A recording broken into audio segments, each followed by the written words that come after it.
Welcome, everybody. I'm Kim Bohr, President and COO of Spark Effect and host of the Courage to Advance podcast. And I'm delighted to be here today with Aaron Delgaty. He's an anthropologist of work and resilience in residence at TSC.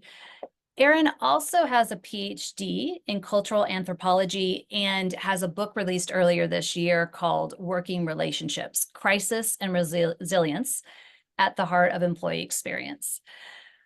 Aaron, welcome to the Courage to Advance podcast. Oh, thank you so much for having me.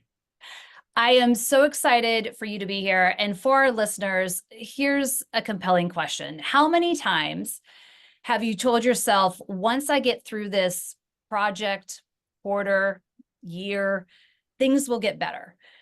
Personally, this is something that I have found myself repeating more than I'd like to admit. And I thought it was time to examine more closely where this is coming from, because I feel I'm not the only one that may be experiencing this as well.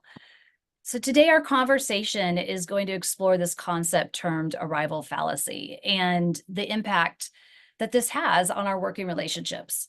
So Aaron, I'd love for you to start us off by talking about why the focus on working relationships in the lens that you hold as an anthropologist. Yeah, absolutely. So I had an advisor tell me once that kind of the core of anthropology and the core of sort of why I study culture is that our lives are kind of full of things that go without saying, kind of come without saying because they go without saying. They're things that are sort of habits or ways of being or ways of seeing the world that are so kind of natural to the way that we operate and that we learn through, we learn without anyone actually telling us it. It's just something we pick up naturally. Um, but that they go kind of unremarked upon. But those things are actually like when you actually put those things under a microscope and you look at those things, they're actually the most interesting because they have such a big impact in shaping our lives. Um, so it's like the foundation of your house. You don't really see it, but like it is everything to your house. Like if your foundation is, if there's a problem in your foundation, everything else is shaky. Um, and so working relationships was this idea of, well, we have a relationship to the work that we do.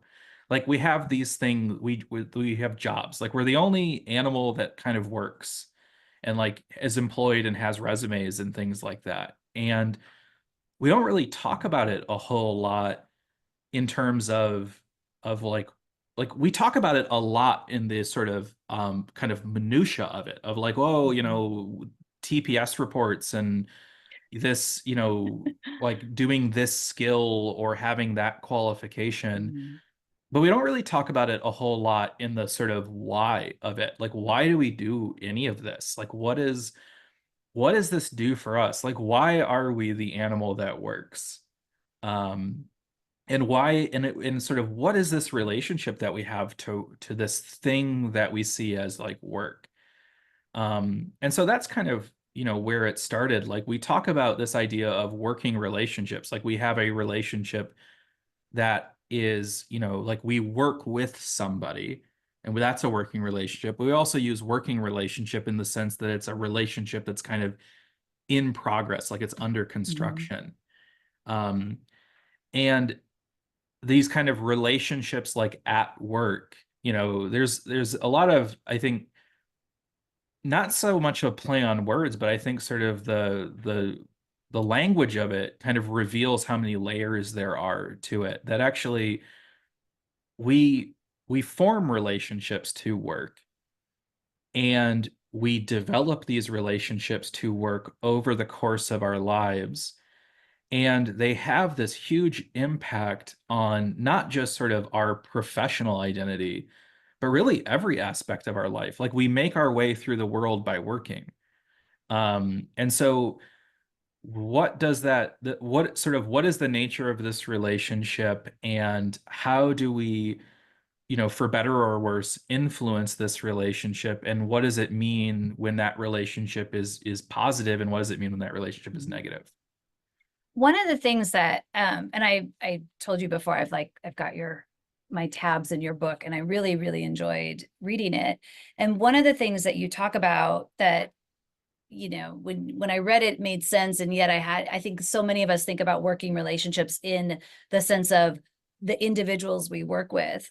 You speak to of really a few layers of that dynamic of working relationships, of which the very initial layer is the actual uh not literal contract, right, but the work. And you can you speak a little bit about that, the dynamic of, even if it's just a job in people's minds, there is a relationship that exists. And I think that's contextually, I think that's a really interesting place to start. Yeah. And so kind of to your point, we can think about working relationships as our relationship to the people we work with, like the sort of folks we collaborate with or report to. We can also think about it as the relationship to the organization.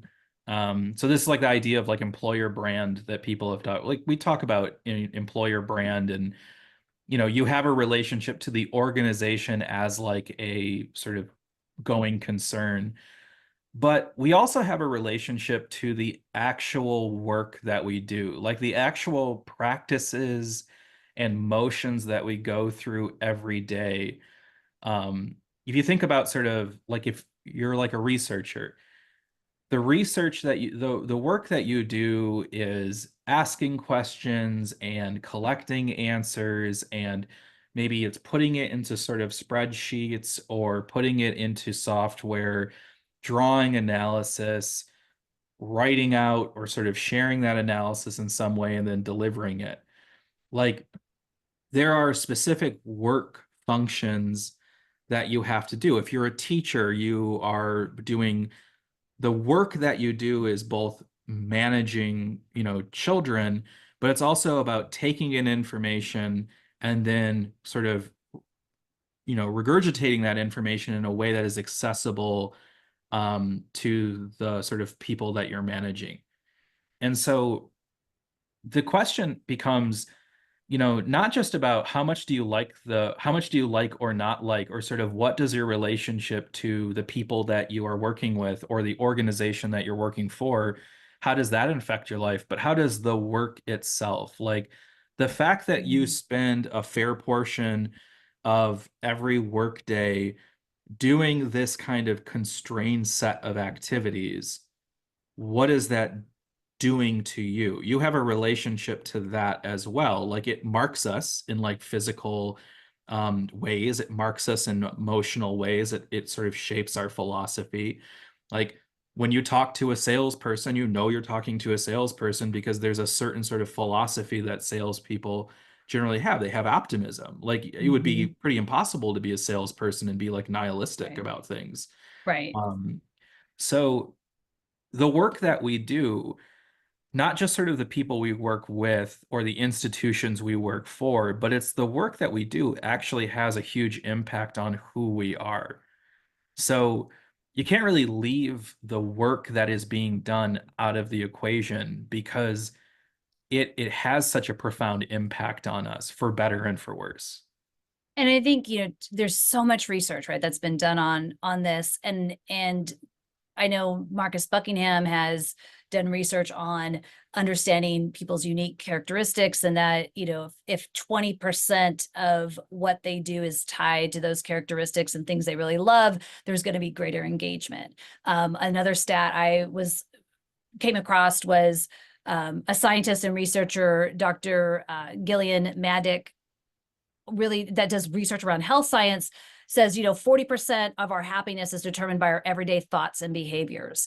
And there's some other ones that we'll talk about here in a moment, but I think what's so important is that this is really, if we may have great relationships, but the case that you're making is, if the work itself isn't aligned in ways that we feel really positive about, that's also that can have a negative impact on other aspects of our engagement and our happiness as well. Yeah, I mean, like, you know, going to college, like, we've been talking about, your son's in college and stuff, and it's like, how many people are in like majors that they hate? They're like, oh, I'm in this Right. major. And you're like, well, why are you in this major? It's like, well, I don't really like doing math and I don't really like looking at rocks. And it's like, why are you a geologist then? Like, Yeah. well, I don't know. It's like you realize that Mhm. that's what the work of geology is. It's like you're going to be outside and like messing around with rocks and doing math. Like that's like if you don't like like if you don't like, microscopes, you probably shouldn't be doing something in microbiology. Mhm. Like And I so think so many of us get in, generations before this current Gen Z, I would argue, there was things that were just expected, right? So we were expected to go to college, and many of us were told, yeah, you'll figure it out when you're there. I think what you and I have talked about before we got onto this podcast conversation was, my son was not buying into that, until he understood exactly what he wanted to do. He wasn't going to go and just go for the sake of anything, right? And so for him, he is finding alignment with what brings him joy and happiness, and he feels like he can contribute to. And I think that is a shift that's starting to take place. And to what you write about, the idea of misalignment in these areas is going to impact what we know is from just the whole aspect of performance and you know productivity and everything else that's so important to not just the business world but just our own personal health and well-being. So tell our audience more about this idea of arrival fallacy, and yeah. this concept that is so aligned into what you write about with working relationships. Yeah. And is kind of thinking about this like arrival fallacy. Like we've all done it. Like we've all been there. We've all said, "Oh, well, like once I get through X, Y, or Z, things will be better. I just need to like, keep my head down and then when we come out the other side." I mean, how many of us are doing that right now with like the holidays coming up? We're like, "Oh God, Mm-hmm. just got to get through November, first part of December, and then we'll be home free." Um, you know, and yeah, there are times where that is inevitable. There are times where like, um, work doesn't typically flow in like an even fashion. There's kind of high times and low times. There's times when you're really busy and times when, maybe you're not as busy.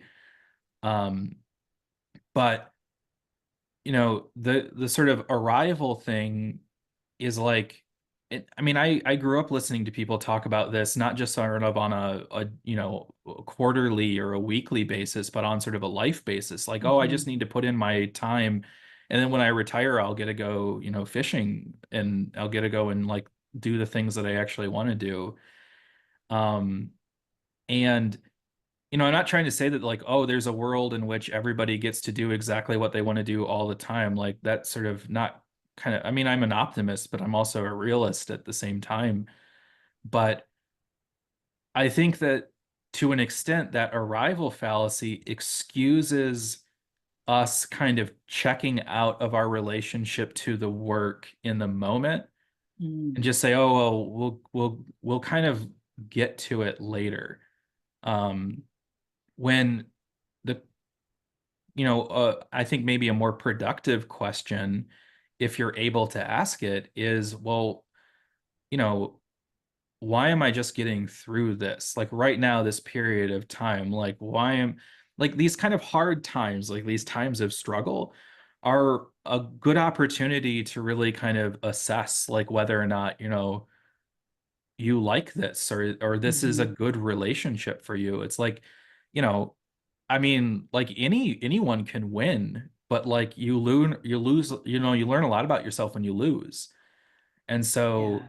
like when you're in that kind of like this is not a good situation, I am not having a good time, like that's a really important moment to sort of say, well, this is not a good time to lose touch of myself. And this is not a good time to say, oh, well, we'll be happy down the road because like Mm-hmm. I don't know, like when times are tough, I think that that's the time to really like do kind of more of the homework. Um, Right. So I Well, worry and I about, think oh, go ahead. Sorry. I would say, well, no, I think to your point, right? Time, one of the things that we know as we get older, that we wished we understood better as we were younger, is that time just continues to feel like it just goes by so quickly. And I think as I've reflected on this, and you and I have had conversations leading up to this to today, one of the things I've realized is that there will, the more we continue to have this belief of eventually I will get to that, whether it be health or travel or, or just relationships or whatever it is, that it feels like that you look back and that time has passed so quickly and it's started to build. It's 3 years, it's 4 years. And I think that is a very at some point it's like, well, what do we have to do to try to disrupt that? And we'll talk a little bit about those, some of those elements that we think could be implemented to try to disrupt that behavior. I think one of the things that I wanted to share with the audience too, really continuing to ground why this is such an important conversation into the impact of business, is you mentioned this in your book, and I pulled even the recent statistics that were updated in January this year. Gallup has conducted multiple studies. At the time of pulling this research, it was around their 10th meta-analysis on engagement and workforce. And what they use in this study, we'll put the link in the show notes so people can geek out at it if they want. But essentially, they looked at 456 research studies across 276 organizations, 54 industries, and 96 countries. And in this, they found there was 11 key performance outcomes.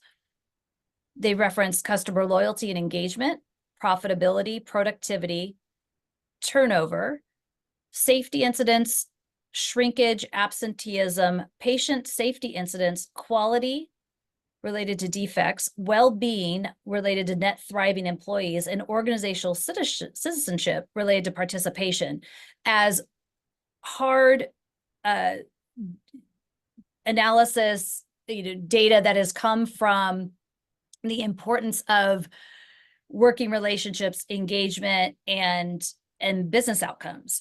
And so one of the things that I thought was really interesting in reading your book and the conversations we've had is also around, you speak to 4 essential elements that your research has shown to be really important in this idea of working relationships. And I'd love for you to speak a little bit more to those 4, and then we'll talk about how did those really align or misalign in that arrival fallacy loop that many of us might be in.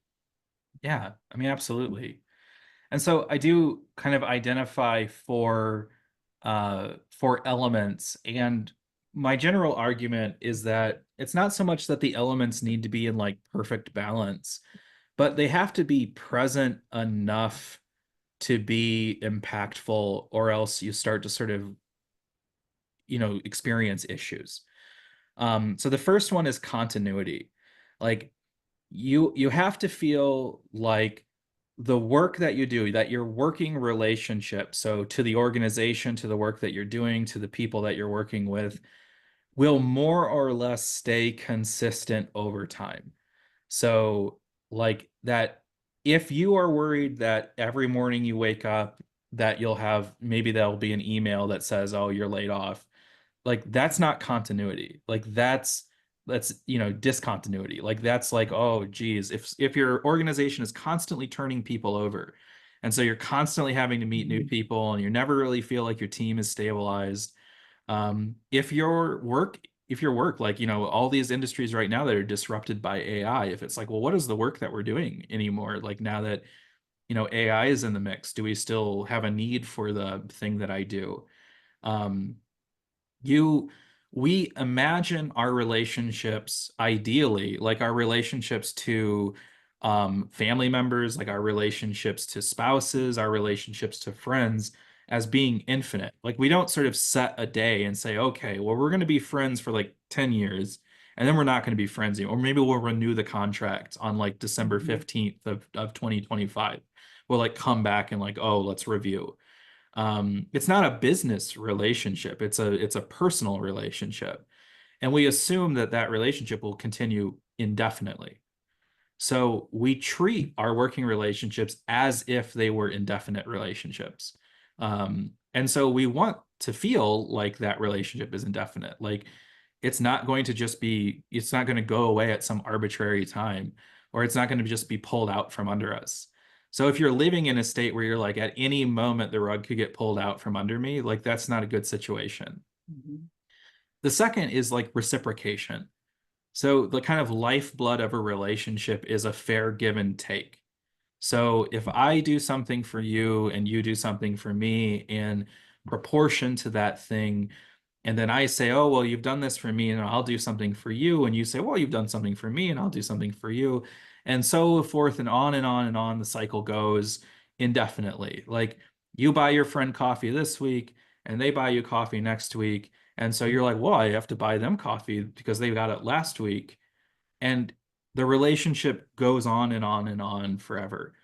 So we need to see a fair give and take. Like the work that we put in has to be met, with a proportionate, not always fair, because fairness is a tricky calculus that, Mhm. and we have our own kind of internal calculus of like what we think Oh, is yeah. like proportional or not proportional.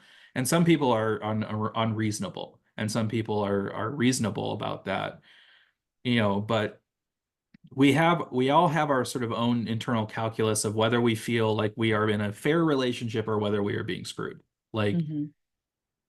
work, then also our relationships at work have to be purposeful. We have to have purpose. Like we've got to feel like there's a point to all of this. Right. Like just because it's consistent and just because, there's this give and take, we've also got to feel like what we're doing here actually has like a purpose to it. Like whether that purpose is we're supporting our family or we're making the world a better place or we're living the dream, it's got to feel like we're, if you're sort of really involved in pointless work, and we all do like pointless tasks, and like if you do too many pointless tasks, you're going to start feeling like your work is pointless. And if you feel like your work is pointless, it's like, well, why am I doing this? Like, Mhm. what's the point? Um, so work has to be purposeful.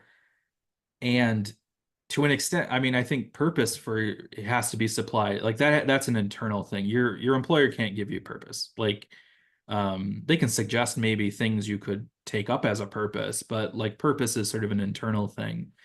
And finally, there's hope.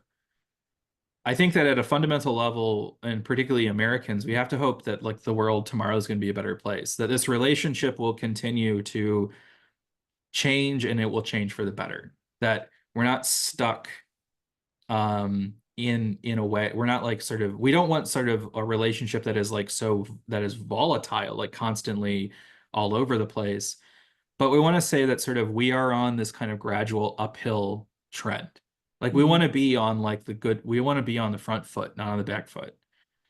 And I think that kind of where these all kind of come in, like, is that, particularly if you look at like the arrival fallacy, you know, in that moment, you're so hopeful that like the Thanksgiving holiday or the winter holiday or the vacation you have planned in the spring or something is going to be so great that it will make all of the things that you're currently doing make sense. And I think that that's a great moment to look and say, okay, well, you've got that hope. That's great that things will get better, but like, how are things going with like purpose and Mhm. reciprocity? Like, you're burning the candle at both ends. Well, then, who's kind of replacing that candle for you? Like, are you just sort of supplying the candle out of your own pocket? You know, is this pace that you're doing right now sustainable? Like, is this Mhm. maybe you used to read your daughter bedtime stories every night and now you can't because you're consistently on meetings that are like running over into the both bedtime stories. So now there's that continuity that you used to have, like work would pause or end at this time so that I could do this thing that makes me feel like the kind of person I want to be.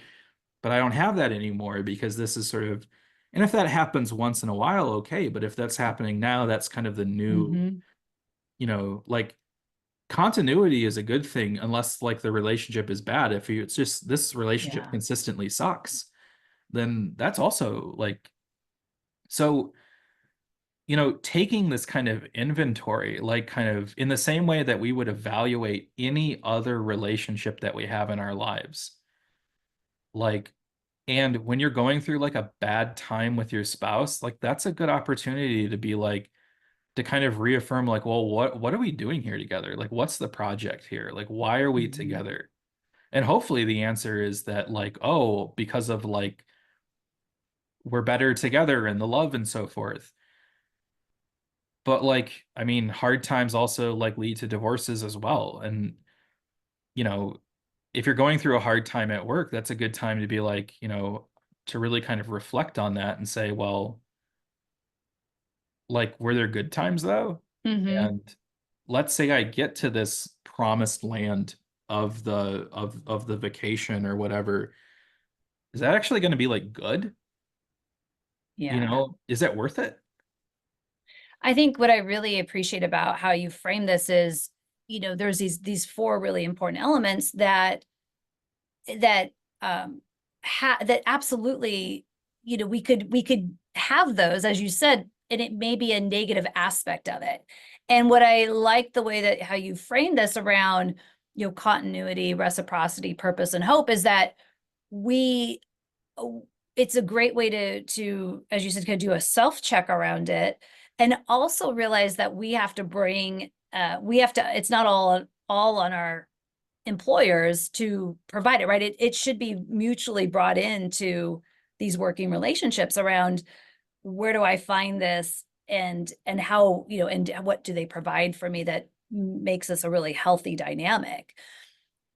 In the work we do at Spark Effect, these are elements that, although not coined in the way that you phrased them here, absolutely are in play when we're talking about the team dynamics and misalignment within teams, and the work we do to help those teams figure that out so that they can absolutely get to a better place that's more productivity, and eliminate the noise and the distractions.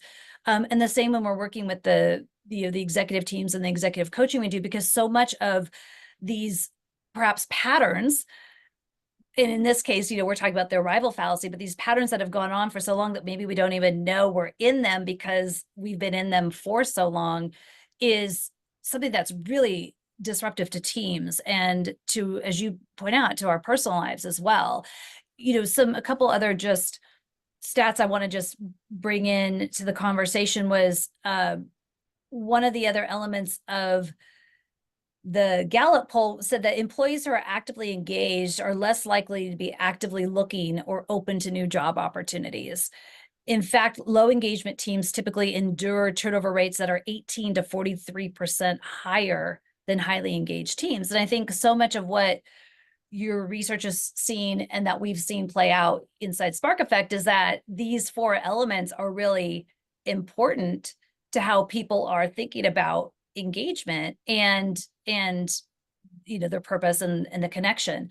The other stat I found really interesting, by the American State of the American Manager report, was that managers account for at least 70% of the variance in employee engagement scores. And that goes to the, what so many of us heard around people leave because of their managers and things. And I think why I find those so relevant to our conversation is around the reality that we've got to look at ourselves and what are the patterns that we are bringing into our workplace every day that perhaps could be contributing to the poor performance of our teams or our organization, that maybe we're not taking into consideration from a real honest self-reflective standpoint. And when you and I talked about having this conversation, one of the things that were so intriguing to both of us was that so often, even from the perspective of a new year comes around, and so many of us reset from a perspective of, what am I going to do different? What are the goals I'm going to set for this year? Some people still think about, resolutions and things like that. In reality, there's unless we're thinking about a reframing around what it means around this arrival fallacy and how we're thinking about our working relationships, we're really going to continue to see the pattern of those, those turn of the year rituals just continue to fall apart or continue, and then we're going to feel bad about it again, and that pattern. So I think it's really, when we think about how to disrupt this, what are some of the things that you have found between, the working relationships, the research, what are some of those aspects of trying to disrupt the arrival fallacy patterns and thinking? I think that, one of the big ones, and this is for the arrival, I think this is kind of one of my big takeaways is, and this is, I think, applies to the arrival fallacy, but it also applies more broadly, is that sometimes relationships just don't work out. Mm-hmm. Like sometimes it's just borked from the very beginning, and there's Yeah. nothing you can really do about it. Like not everybody is going to be a good match all the time. And, these, there is kind of this almost like, um, I don't know, almost destructive optimism of like engagement and, kind of, oh, and employer, net promoter score and things like that, where it's like, oh, like, and what if we talk, if you like, if you encourage employees, for example, to really consider their relationship to work, one of the outcomes of that might be that they realize that they're not actually a good fit for this and they leave. And I think that you have to be brave enough to like deal with that. Like Mm-hmm. if you really want to have like an open, honest relationship with like your employees in the same way that you would hopefully have like an open, honest relationship, um, if like you're not open and honest with your spouse because they're afraid they'll leave, like then you don't really have like a good relationship with your spouse. Right. Like, sorry, like that sucks to hear that, but like you don't. And if you are kind of constantly, trying to hide stuff and make, kind of obfuscate things, and so, well, I don't want my employees to think about that. I don't want my employees to think about that. Then it's like, well, you might not have very good relationships. Like, you might Mm-hmm. this place of work might not be cultivating very good relationships. Like this idea that like, oh, well, these engaged employees are less likely to be on the job market. Well, kind of like no shit. Like, of Mm-hmm. course, like if they're locked in, like if you're playing a video game you really like and you're engaged, you're less likely to not play the video game. Like, right? Like, Yeah. Yeah. so the idea that like if you're actively bored playing the game, then you're probably going to be like wandering, your attention will wander. Like, of Mm-hmm. course. Mm-hmm. The question is like, you know, well, how do we get more people to enjoy the game? It's also the question you also have to bring into that is like, well, maybe the game is just not enjoyable to some people. Right. Like, Right. different strokes for different folks kind of thing. And having to kind of be comfortable with the fact that like not every relationship is going to be a success. Some people are just not going to be a good fit. You're not going to be a good fit for some people. Some kinds of work, you might really like think that kind of work is cool, but like you aren't a good fit for it. Like Mm-hmm. the first research project I ever did, was probably my favorite research project that I ever did. And it was on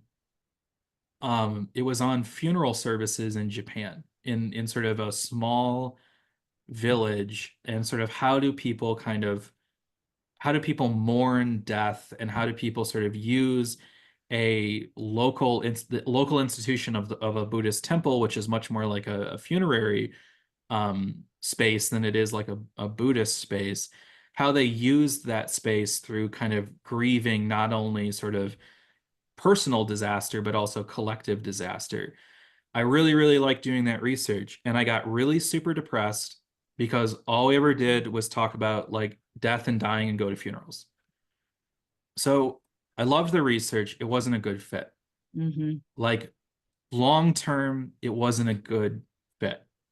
And that just happens. And yeah, it'll break your heart sometimes, that kind of thing. Yeah, like you're going to get your heart broken. That's the way relationships work. Um, Yeah.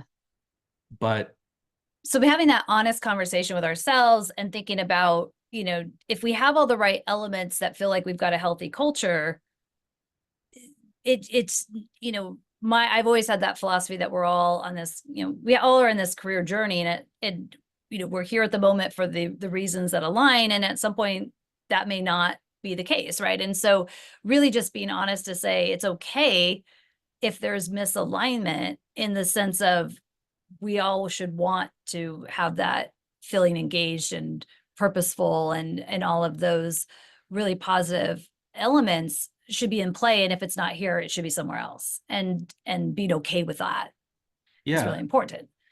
I'm always really skeptical of that sort of, well, people don't leave bad jobs, they leave bad managers. It's like, whoa, I don't know. Like, haven't you ever quit a job because it was boring? Like, because you didn't like it? Like, it was just kind of like, this is like, It's yeah, not maybe, challenging enough. It's not, yeah, like yeah, those I'm things. Yeah. bored. Like, I was like, how many, but we don't usually talk about like, usually when we focus on sort of the idea of attrition, we're talking about sort of, I think it's sort of the way we frame the question. We kind of frame the question as adversarial, like, oh, why did you walk away from this? Um, why'd you walk away from this employer? Like, they make it personal. And I think that, a lot of times, like, I mean, yeah, work is personal, but it also, it's not necessarily personalities that drive us away from work. It's not like I don't like the people I did research with in that Mhm. village and everything. It was just like, I mean, what do you say? Like, yeah, like I just don't want to be constantly depressed all the Right. time Yeah, the because I'm feeling that you constantly, had. yeah. Yeah. That it And it's, didn't, yeah, that makes a lot of sense. Like there are elements of that, just like the sentiment, like how we settle with it, and I think that goes back to the idea of, some of it was the idea of the reciprocity to some degree, right? That yeah, that the mutual benefit just wasn't there. It wasn't ill-intended. It wasn't there. right. Like if you're running an accounting department and you have one of your accountants and they're just chronically unhappy, they just always seem to be unhappy. And so you're trying to do different things, and maybe you're like, you bring them coffee, or you're like throw a pizza party, or you do like, you buy one of those like platforms where you like send people little like smiley faces to say, "Oh, great job." What if they just hate numbers? Like, what Mm. if they just like wound up in this job and they're like, I hate this. Yeah. Like, there's nothing you can do about that. Like, other Right. than lead them to an honest conversation and say, look, maybe this job isn't for Mhm. you, because like if you hate numbers, then you're in maybe the wrong place. You And know, that is, what comes to mind when you say that is, there's an aspect of our business is supporting people through career transition moments, outplacement type of services. And we have had conversations over the years with participants who have taken some of this change that has come upon them in a moment to really ask, what is it that I'm really wanting to do? And that it's been interesting to find people who've um, you know, pursued a path because that's what they were expected to do. And what they really wanted to do was, be a professional landscaper, to bring design and creativity through, through a visual aspect of outdoor, experience for people. It's been really, we've had that. I remember somebody telling me about the conversation they had there. And I think it's so bringing the moment to back to this idea of work and relationships, and the stories we tell ourselves of, well, I just need to do this for this amount of time. I just need to do this to get through this. Really, what are we stealing from ourselves? And what are we doing to perhaps not be as aligned and honest with ourselves and our company when we're in that type of moment? One of the things I want to talk about that you and I had discussed a little bit was, where do these elements come into play in the arrival fallacy? And you had a great analogy I loved around um, you think about the four elements as, four legs of a chair, and when those really start to, if one of those key elements are really out of alignment, what does that, do? And some of perhaps where we maybe over index on some of these elements like hope. So I'd love to have you just kind of talk a little bit about that, because I think that's really important for how we sometimes get caught in this trap. Yeah. I mean, I think it does kind of come down to an element of balance. Like that's, like our lives tend to be better when we're balanced. Like things Mhm. tend to be better when they're balanced. Um, the question is, balance isn't sort of just like a passive thing. It's also like an active thing. Like we have to balance. Um, and if you think about sort of the four elements like the legs of a chair, like it's really easy to balance on when you've got all four legs there. Like you really don't even need to balance that much. You just kind of Mhm. get to sit on the chair and relax. Three legs too is like, okay, yeah, like it's okay. Like, probably not that hard to balance on it. Maybe you've got to be like a little bit more, aware Mhm. of your situation. But when you start like sitting, like, can you balance and sit on a chair with two legs? Yeah, you can. It sucks. It's like it's not going to be Yeah. fun. Like you're not going to be Takes on a that. lot of energy, right? We think about it from Yeah, that place of energy that we have to invest yeah, more so than we would if we had all four of right. those You're going to have to be elements. balancing. Yeah. And so if you've just got one, like if you're just like, oh yeah, like you're in the arrival fallacy, right? Where you're like, oh my God, like this is the work I'm doing is not sustainable, and I'm not being adequately compensated or rewarded for all of this hard work that I'm doing. And what is even the point of all of this? It's not even going to make the client happy or make anything better. But I still have hope that like everything will be better. Like, yeah, you're balancing, but like the core strength you must be exerting to like maintain that balance on that one-legged stool because all of the other legs have disappeared. Like you're just Mhm. there. So yeah, you might be maintaining balance. You might be fine and you might be able to do that over and over and over again. But like understanding that like just because you succeeded this time, it still comes at a cost. And you're fine until you're not. Mhm. And so the question is then, well, why are you on a one-legged stool? Like if the whole point is like to sit comfortably, shouldn't you like, aim for a more comfortable stool?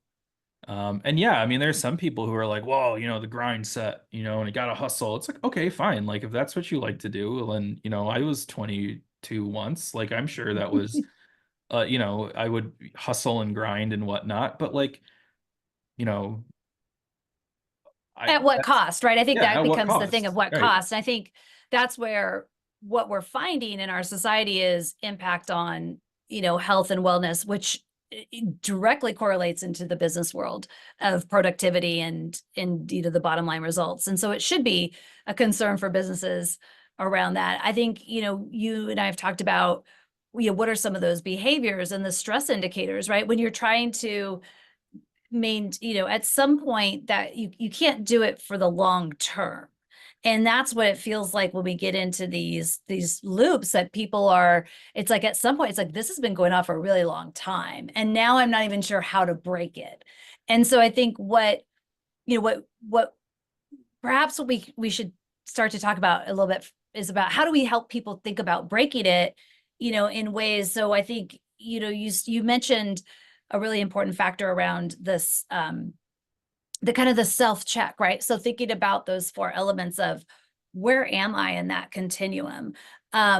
There's a resource we'll put in for the downloads that'll help people do a self check around not just those elements, but some other aspects that we've found maybe can help break this, this cycle that many of us are in. One things that is possible is thinking about, and you alluded to this around what are some sustainable practices. So what are some of those things that maybe people could do to help bring more awareness? Do you have thoughts on that too, to Yeah. kind of share some of those? Yeah, I mean, I am a qualitative researcher by trade, so I think that the best course is to have a conversation, and it's Mhm. conversations all the way down. Like from Yeah. so you got to start with yourself, and you have to be willing to have an honest conversation with yourself. And yeah, like if you're like a parent and or working a full-time job and maintaining a house and et cetera, and you've got other things that you want to do, like it's really easy to not have a conversation with yourself. It's really easy to, but like making time for yourself to talk to yourself and Hmm. really be like, oh, like, am I like, I mean, it's like people say like, oh, I do the gratitude journaling and stuff like that, and that's great. But like, also, do you ever Hmm. like think about the things that you're not grateful for, or things that you're like, man, I really can't stand that, um, like having sort of a multi-sided conversation, like being willing to sort of like look at the thing kind of warts and all and say, well, Yeah. and then like it kind of becomes a willingness to have conversations with the people that you're in partnership with. That could be, like in a domestic situation, that's your spouse, but like in a work situation, that's colleagues and employers and stuff. And that's a two-way street. Like you've got Right. to be willing to show up to that conversation, and they've got to be willing to show up to that conversation. And if they're willing to show up to that conversation, you have to be willing to like be honest about it. Like if you sort of, you know, hide the truth and you say, "Oh, I actually like really love spreadsheets," and you hate spreadsheets. It's like, well, what's that person supposed to think? Like, Right. were they supposed to like somehow divine that you actually don't like spreadsheets, but that you lied about it in that moment? Like, Yeah. so I think that being willing to, I think it comes down to having conversations, but specifically being open and being and having the courage to have conversations that are honest. I love that. Absolutely. With ourselves and with others. Yeah. One of the things that I've also found in the work that we do at Spark Effect, and lots of data points that come through that work, is that I think part of what perpetuates this type of behavior and this pattern is our inability to create really strong boundaries, and I think that is for a multitude of reasons. I think in part people worry that if they create a boundary, that they're going to not, they're going to be thought ill of. They're going to be thought that they're perhaps not a team player, right? Or they're not really committed, which is all, you know, really not likely true, but it's something that gets perpetuated. And without having the conversations, like you said, we tell ourselves these stories that we start to believe, and then it starts to become fear driven. And then we just continue to have these patterns. And I've found that through some of these other data points in the work we do, this nature of boundary setting or people feeling comfortable to assert themselves in ways that allow for conversation to take place is really dragging down the ability for people to be productive, for them to find this balance of these four elements. And it's something that's been really concerning to me. So one of the things that I would offer into our conversation is also around thinking about some tactical elements of creating space to give, to set boundaries, to create an understanding. To one of the the very tactical tips that I tell people is, when something's coming, another thing is coming on your plate, perhaps the response, instead of just saying yes and then feeling the burden of that with everything else that feels like this such a heavy list, is this idea of yes and. So yes, I can get to that, and let's talk about what else is on my plate. We need to reprioritize. Or yes, and the soonest I can do it is, you know, a timeline out, the way. Or I think what's maybe even more personal for people is, when you do, as you talked about, having, personal commitments, having family, yes, and I need to, it will be after I've had dinner with my family. And I think those things are reasonable And yet I feel that people struggle to try those things. And I hope that listeners will take away that as one of these, these aspects of these tips or in sustainable practices to, to consider. Yeah, Um, and I would say to that, like, let's say, using my example, like, I don't do meetings at 6:30 Eastern Standard Time. I don't do anything because that's when I read books to Elsie. That's it, and it's like sacrosanct, and that's I yep. don't Protect it. and I'll work on something after she goes to sleep. Like sure, like if we're like racing for a deadline, but like yes, and yes, I will do that, and I will do it after Hmm. I do bedtime stories, um, with Elsie, and you've got to have the courage, and I've had the courage to say to my employer, like, this is like a non-negotiable for me. Like I have this is a boundary that I need to have. Like this is very important to me. Like Hmm. this is the one time out of the day where I know I'm going to feel like a dad. So Yeah. you can't I will not work during that time. And you know, then it's kind of the ball's in their court and they can make two choices. They can say yes and honor that, and then now you've learned something important about each other. You've learned that they'll respect, reasonable boundaries that you set, or they can say no and not respect it. And now you have also learned something important, which is that this is probably not a good relationship for you. Hmm. Absolutely. I love that. That's very, very important. Um, just as we start to wrap up, the, we talk about open communication. We talk about trying to have these aspects of how do we build these relationships on a daily basis. Are there any things that you bring forward there, either in the way you interact within your own organization today, or what you found to be really successful, that you would offer up to listeners to try to help add to some of these aspects of what they might be able to try? Yeah. And I mean, I would say this, yeah, I'll kind of reiterate this point, and I'll say this also as like a chronically introverted person, but like Mhm. nothing gets better unless you talk about it. Like Yes. you gotta talk about it. And if you really, really do not feel comfortable talking about it with your current group of people, that probably is an answer in of itself too. Like you should feel, as a baseline, you should feel comfortable talking to the people you have relationships with about the nature of those relationships. Yes, very And much so. if you do not feel comfortable having conversations, that's a red flag. And at the same time, it's totally okay if you don't feel comfortable having conversations just because you're out of practice at it.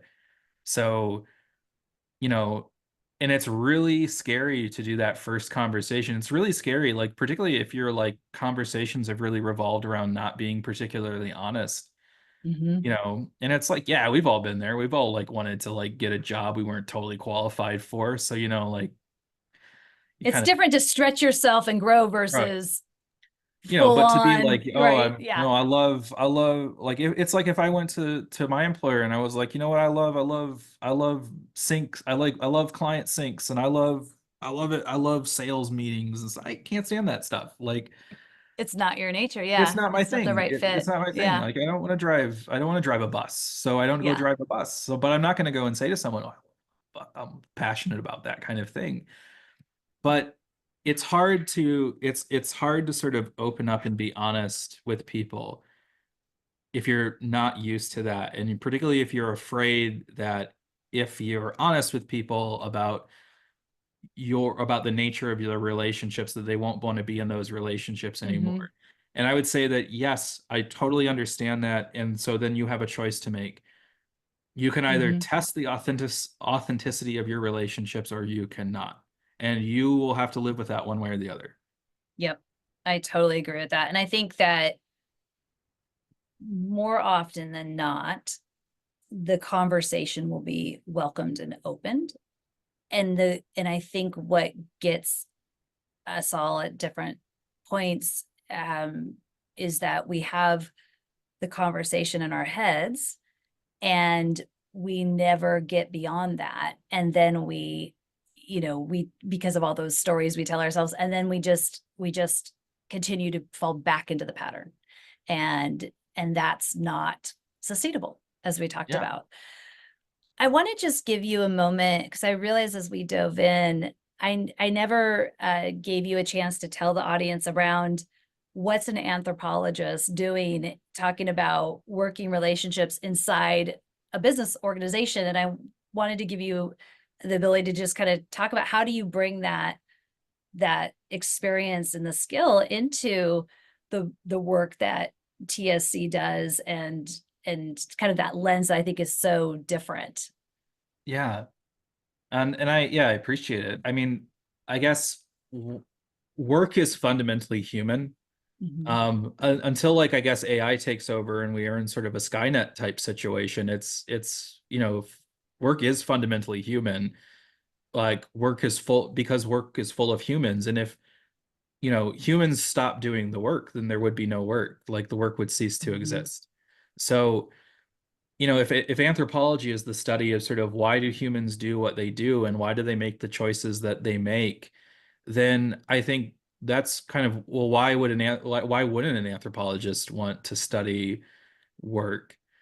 And I think that when it comes to this kind of topic of forming relationships, like it's kind of relationships all the way down. So Mhm. whether you're you know you're trying to attract people to your business, or you're trying to retain the employees that you have, or you're trying to attract customers or retain customers, or try to understand, like, I mean, how many of listeners out there are currently struggling with like an ICP, like, oh, who's my ideal client? And like, if only we could know like what our customers want and like what or sort of what prospects would want.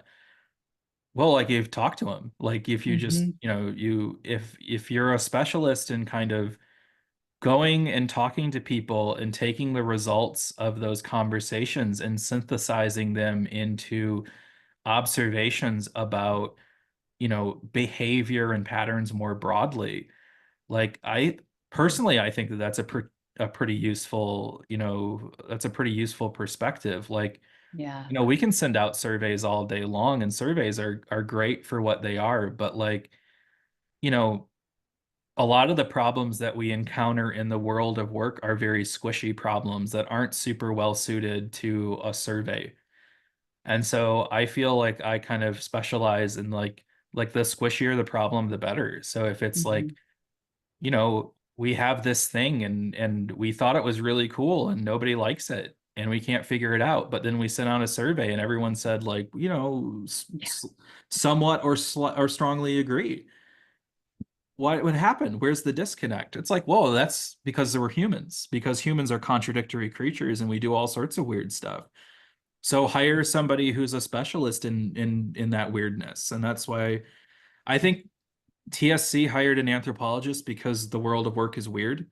And Mhm. so you need to kind of approach it in its and like celebrate its weirdness instead of trying to like, how do we parse out the weirdness and say, oh, because it's not like Yeah. cut and dry. It's very much the opposite. People are weird, and that's what makes people great, is how weird we are.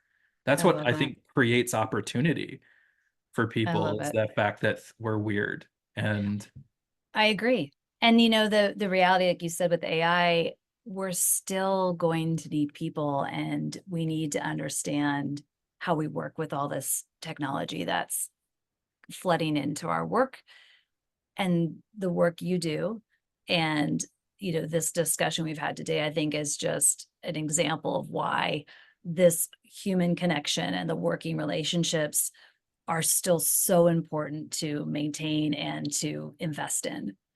yeah, I mean, even if AI replaced all of the computer-based work and we all just were like, oh, I guess screw this, let's go back to living in the caves and hunting mammoths. Well, then there would be jobs for that. And I guess we would still, we would probably want to think about our working relationship like, well, do you like hunting mammoths or not? Like, Yeah. because it was like you could also go gather berries instead if you wanted to. Like, Yep.